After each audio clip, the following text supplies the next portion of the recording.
គឺជាទស្សនភាពនៅខាងក្រោយសាឡុងរបស់ខ្ញុំ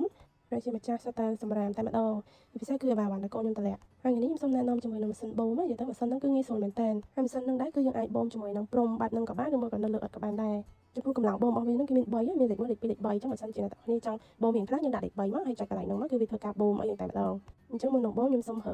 ធំសិនណាព្រោះដោយសារតែបើវាធំពេកគឺបូមអត់កើតទេវាអាចខូចម៉ាស៊ីនអូខេអញ្ចឹងខ្ញុំធ្វើការបូមតែម្ដងនិយាយទៅនៅខាងក្រោមហ្នឹងគឺសម្រាប់ច្រើនមែនតើហើយពេលខ្លះសត្វល្អិតវានៅខាងក្រោមហ្នឹងទៀតតើតាសាបូមអាសាមើលអាសាសម្អាតអត់បានហើយខ្ញុំមានម៉ាស៊ីនហ្នឹងមួយគឺងាយស្រួលមែនតើដាក់នៅផ្ទះអញ្ចឹងណាចំពោះបបោះផ្ទះក៏ខ្ញុំមានដែរតែគាត់ថានេះគឺ focus ទៅលើការបូមលើព្រំតែម្ដងព្រំបបោះផ្ទះយើងបូមនៅលើព្រំហ្នឹងគឺអត់កើតទេហើយម៉ាស៊ីនហ្នឹងមិនមែនមានតែក្បាលហ្នឹងមួយទេម៉ាស៊ីនហ្នឹងគឺមានក្បាលដល់ទៅ4សម្រាប់ធ្វើការផ្លាស់ប្ដូរទីទៀតខ្ញុំនឹងបង្ហាញ